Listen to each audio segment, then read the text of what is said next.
Hello, everybody.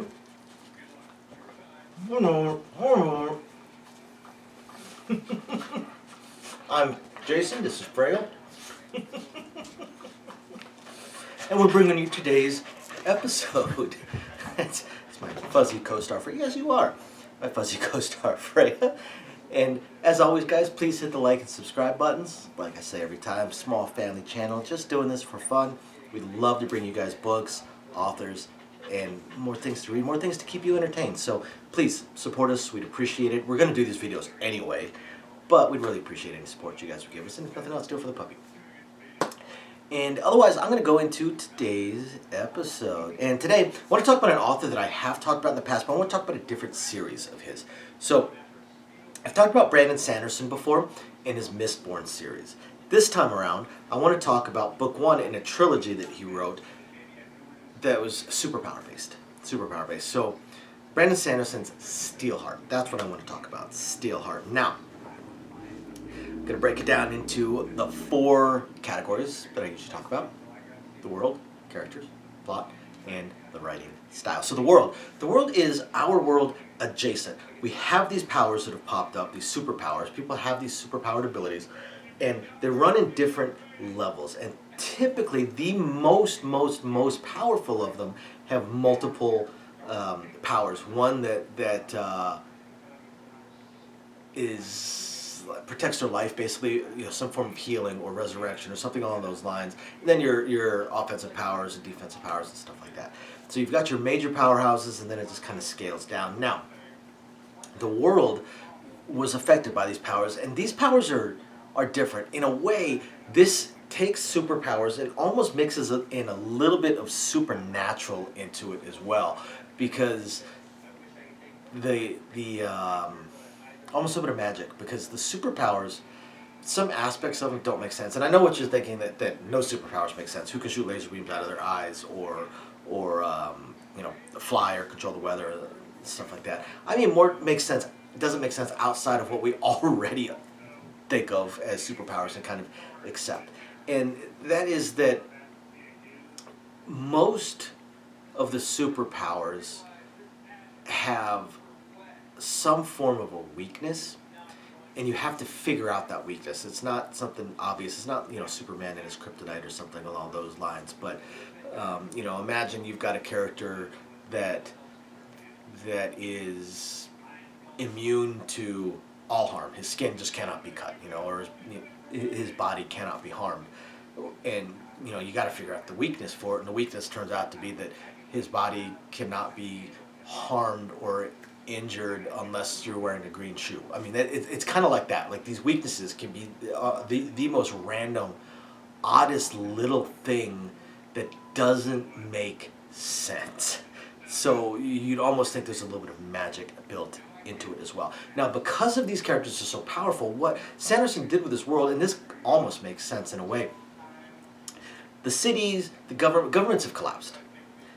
And cities are basically small little empires controlled almost by warlords. They're super-powered beings that control individual cities. Now, there's some areas where government still exists, and basically the governments, they wised up fairly early on in the emergence of these superpowers, and they just basically said that, if someone's powerful enough with powerful enough superpowers, anything they do is legal. Because they ran into this problem of you've got, just like picture Superman. How do you arrest him? You can't. You can't. Even if you were to somehow magically figure out some way to pull it off, the destruction that would be levied before you could pull it off would just be unspeakable. So basically, if you've got superpowers, you cannot break the law because the laws just don't apply to you. Now, the main character of this book is David Charleston. David Charleston is someone whose family, his father, was killed by a super, who was originally a superhero, but by a super very, very early on in his life, and he witnessed it. And that super eventually went evil. All the supers, especially the powerful ones, eventually go evil. And ended up taking over, because he was one of the uber powerful ones, ended up taking over a city. And David wants revenge. He wants revenge, and he wants to take down this character, this evil being. If you're wondering why the camera just kicked over, it's because the fuzzy one decided to move it with her butt. He wants to take down this evil being, Steelheart. Steelheart. Now, Steelheart has some interesting powers, but primarily metal. Not control over metal. He can turn things into steel, and he is impervious to harm. And nobody has figured out his weakness. Obviously, if they have a weakness, they don't let it be known. Or once they figure out the weakness, they don't let it be known. David thinks he can figure out the weakness because he has seen Steelheart actually injured in the past, and believes he can figure out the weakness because of that. But in order to take down Steelheart, he has to work with the, I want to say they were called the Reckoners, some of those lines. Basically, your underground rebels. Your underground rebels that are trying to take down these evil supers. So he teams up with them, and this ends up being a 3-book series. It's really, really fascinating. So plot-wise, again, David is trying to take down Steelheart. He works with the Reckoners. They are led by a gentleman that has some technologies, able to use technology to mimic some powers, not a lot, but some powers, such as regeneration stuff, and a couple other interesting, cool little ones that can be used for offense or subterfuge. And yeah, he leads them, and he's trying to take down these heroes. Now, I don't want to go into details because there'd be major spoilers, especially moving on. But one interesting thing that Sanderson also puts into the series is the fact that, you know, a lot of these supers, they're not necessarily bad people. Something about the power, something about not the power of just having superpowers, but using them. Something about using superpowers warps the mind, makes them more selfish, more evil. Although not necessarily evil, just selfish. This is selfish. I am all powerful. Nobody can stop me. Nobody can tell me what to do. I should not be held to any standards. The more they use their powers, the more that this comes into play on them.